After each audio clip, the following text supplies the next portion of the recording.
Ini yang semestinya lebih dipegang sama Gibran, merawat dan menyelesaikan problem rakyat yang harus dipikirkannya sebagai pemimpin. Lah pemimpin tingkat nasional kok hanya launching saja dong.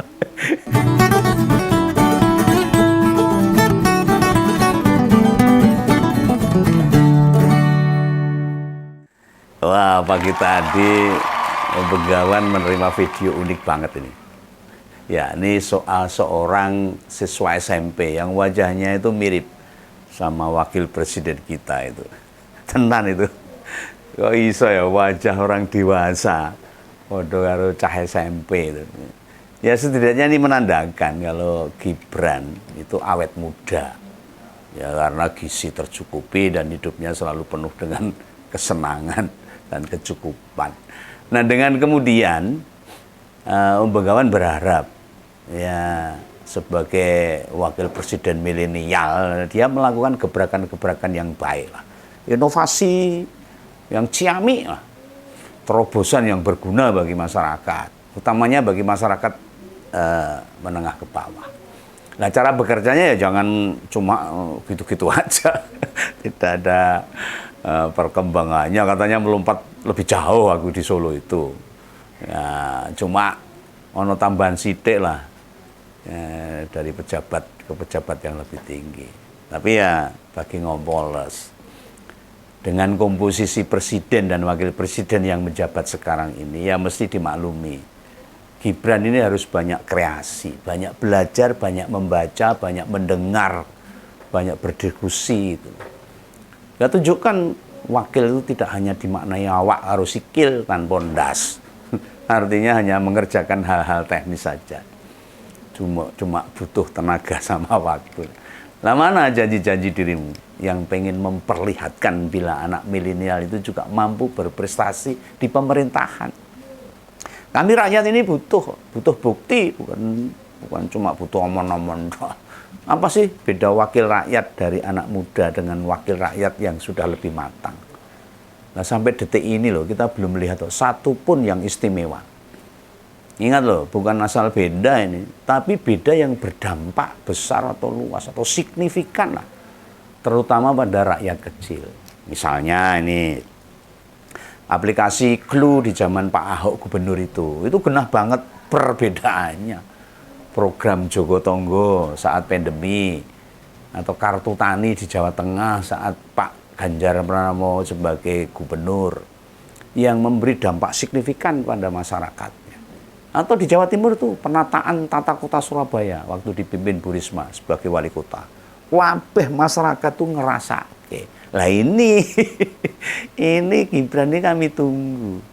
Apakah bisa sebagai orang muda Gen Z, kaum milenial bisa melakukan hal sama seperti yang sudah sepuh-sepuh.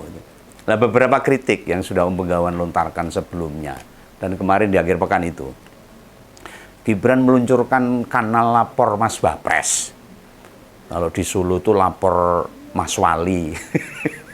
Kalau ini diangkat di skup nasional kanal lapor Mas Wapres. Lah Senin kemarin itu belum ada 24 jam tuh atau sehari diluncurkan. Wes dikeluhkan banyak netizen. Jadi upayanya untuk menerima pengaduan warga itu terkendala. Ada masalah lah. Dia membuka layanan baik langsung maupun tidak langsung. Ada di situ dicatat itu. Langsung itu maksudnya langsung datang mengadukan ke kantor wakil presiden. Dan tidak langsung bisa melalui WA atau di akunnya atau apalah secara digital. Lah bila langsung itu hanya dilayani pada hari dan jam kerja. Lah malah sebelum jam kerja selesai dari jam 8 sampai jam 2. Padahal ASN itu kan rampung but gawe itu jam 4. Iya tak? Lah Begawan jadi mikir, ya kan tahu ada proses beres-beres dan kukut-kukut kalau ASN itu mau pulang. Apa pulang langsung jam tet langsung jenggirat. Pulang kan ya enggak. Pasti ya mematikan alat komputer, merapikan buku dan sebagainya. Kan banyak, tidak langsung lah. Membutuhkan waktu sebelum dia pulang. Nah, piye? Nah, kalau rampung jam loro terus perung gitu. Berarti ASN nggak niat kerja ini. Terus waktunya tutupan wis nggak melayani tuh. Kayak model kantor kelurahan atau puskesmas zaman dulu itu loh. Ya, padahal masyarakat tuh kesananya tuh biasanya ya setelah jam 2. Akhirnya nggak ada yang layani. Jadi ceritanya ada yang punya masalah, datang langsung setelah jam 2, ASN sudah nggak bisa melayani karena sudah toto-toto mau balik. Lalu pengaduan via online, bisa melalui WhatsApp itu di nomor 0811 704 2207. Lah berdasarkan pantauan netizen, ternyata pas kemarin banyak yang ngirim itu centangnya 1. Alias WA ya dikirim belum diterima oleh admin. Urung dibuka apa meneh diwaca loh. Lah ingat loh, ini layanan pengaduan orang nomor 2 di Indonesia. Bukan layanan tingkat dinas apalagi tingkat RT loh. Apa begini cara anak muda kita menyiapkan pengaduan warga? Hanya mengangkat sesuatu yang dulu pernah dilakukan jadi wali kota, diangkat ke kelas nasional, tetapi akhirnya banyak masalah. Apa ya sebelumnya tidak diuji coba terlebih dahulu? Atau yang penting yang diluncurkan saja begitu, ke susu itu. Nah ini Wapres ini kan anak muda beneran, atau usianya boleh milenial tapi cara kerjanya kolonial ya bisa ini kalau saya menilai.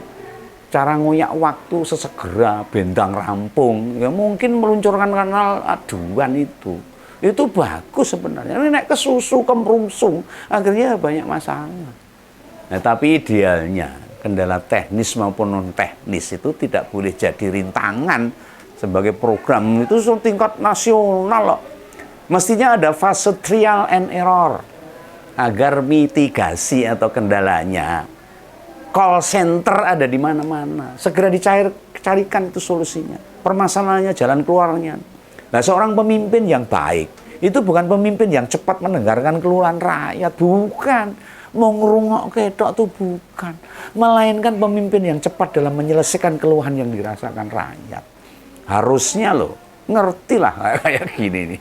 Apa beda antara sekedar mendengar dengan menyelesaikan? Ya beda loh. Oh ya aku udah tinggu kelingan kata-kata menyelesaikan ini. Jangan-jangan ini ada kaitannya sama jargon Cagup Jawa Tengah ini.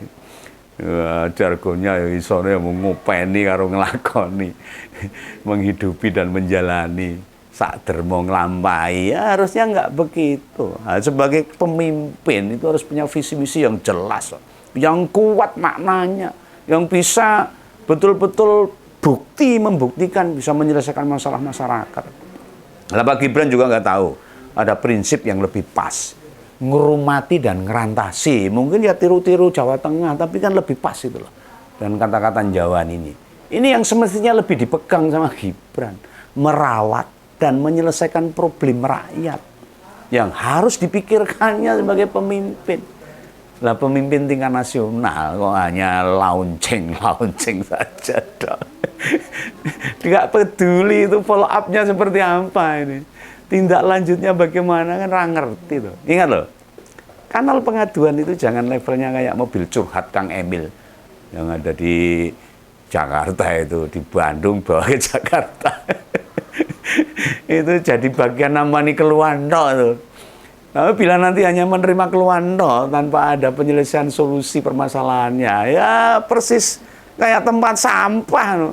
Mau ngadai regetan, ngadai unek-unek uang sambat, ngadai masalah masyarakat, ngadai jeritan masyarakat karena utang, karena nggak bisa makan, karena tidak bisa bayar rumah sakit, sekolah, dan sebagainya. Rakyat itu butuh solusi, butuh jalan keluar, butuh langkah konkret, bukan hanya omong-omong tang-tang cerit, gelenak-gelenik, diadai tok, dirungokke tok, enggak seperti itu. Nah ini kembali pada kanal aduan Mas Wapres. Selain ke nomor WA itu, kan ada juga itu menerima aduan langsung yang datang ke Istana Wakil Presiden. Bagi Begawan ini bukan soal Gibran nyiapin staf buat dengerin atau nerima pengaduan, enggak. Saat tak cari di media, menurut Deputi Administrasi Kantor Sekretariat Wakil Presiden itu Mas Sabto Harjono itu, target hari pertama itu menerima pengaduan hanya 50 orang toh. Mengapa hanya 50 pengadu yang diterima? Sebab dari sisi tenaga, prasarana masih terbatas. Lah wong masih terbatas, oh kesusu lonceng. Lah aduan masyarakat itu kan akan diteruskan pada kementerian terkait katanya. Lah setidaknya sampai 14 hari kerja. Kan sudah harus dipersiapkan. Lah ini. Padahal seminggu itu hanya ada 5 hari kerja loh. Berarti kita mesti menunggu lama bila mengadukan sesuatu. Nek mung 50 aduan tiap hari ya wong Indonesia wis sakmene akeh. Ora rampung, bos. Nah gini loh. Ini katanya itu anak milenial. Katanya akan membawa banyak perubahan. Ngompolers kan ya masih ingat toh. Pas debat kan banyak ngeluarin istilah-istilah yang bagi kita itu jan blas ra mudeng gitu. Marai melu mikir, marai mikir. Istilah itu ada diucapkan tuh greenflation itu. Pentahelik, green job itu. Atau ada kata-kata carbon capture and store. Mas bu, banyak ilat-ilat Jawa ndak kram nek tak terus ke istilah-istilah barat itu, istilah yang ora umum kita ucapkan itu. Nah itu semua saya ini kayak apa? Ada yang di follow up, ada yang diurus, atau cuma gagah-gagahan waktu itu, waktu debat itu. Ayo toh. Lapas keliling sih sempat ngomong asam sulfat, mergo keliru dari aslinya asam folat. Ya seperti itu. Lah barang sudah dilantik, nah kemana-kemana itu istilah-istilah tersebut itu. Belas tahu jedul akhirnya. Ya karena itu memang enggak tahu dulu itu hanya settingan atau memang dibuat seperti itu. Namun kalau membuka layanan pengajuan itu ya di progresif, yang progresif gitu loh. Yang betul-betul mudah diakses oleh masyarakat. Ya. Yang tidak biasa, ya memang fokus pada penyelesaian beban yang dirasakan oleh rakyat harusnya. Apa itu hanya ngasih nomor WA yang save ora mejen. Sampai belum centang 2, itu kan tandanya belum diterima sama operator tuh. Nah, sudah gitu layanan ngadu langsung ya batasnya hari serta jam kerja itu pun maksimal jam 2 siang. Nah, kenapa sih nggak buka layanan 24 jam sekalian? Baik yang langsung maupun yang tidak langsung. Nah, kita hitung aja lah, kan tunjangan operasional wakil presiden itu ratusan juta atau malah miliaran per bulan itu. Lah mengacu pada penjelasan Menteri Keuangan sewaktu sidang gugatan Pilpres di MK itu loh. Dana operasional presiden itu mencapai 138,3 miliar per tahun itu. Wah, oke. Bila diasumsikan tunjangan operasional buat wakil presiden itu dapat 50%-nya, berarti kan 69 miliar. Atau itu per tahun itu, atau 5,75 miliar per bulan. Nah, cobalah ibaratnya 750 juta buat gaji atau staf pengaduan kan turah-turah itu. Turah-turah. Kenapa petugas layanan pengaduan gak dibagi 3 shift sekalian? Pagi, siang, malam itu 24 jam. Biar pengaduannya bisa full 24 jam.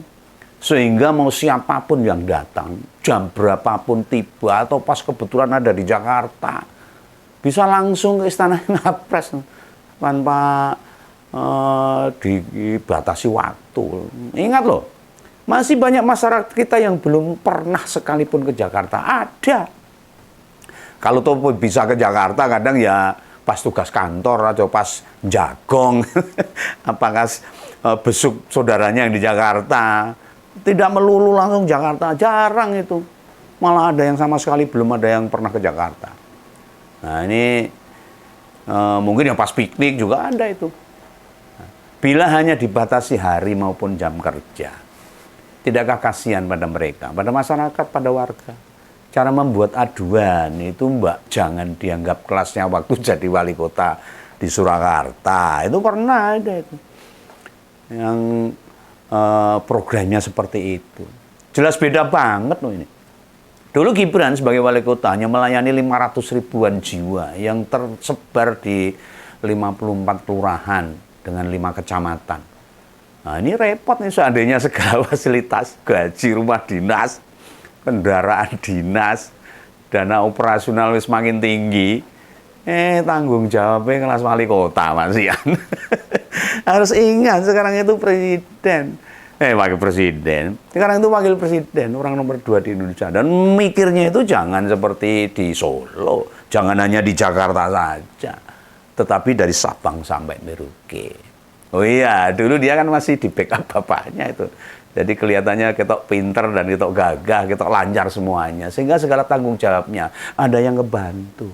Lah sekarang sudah tidak ada lagi, harus jalan sendiri. Harus siap-siap dikritik oleh para netizen.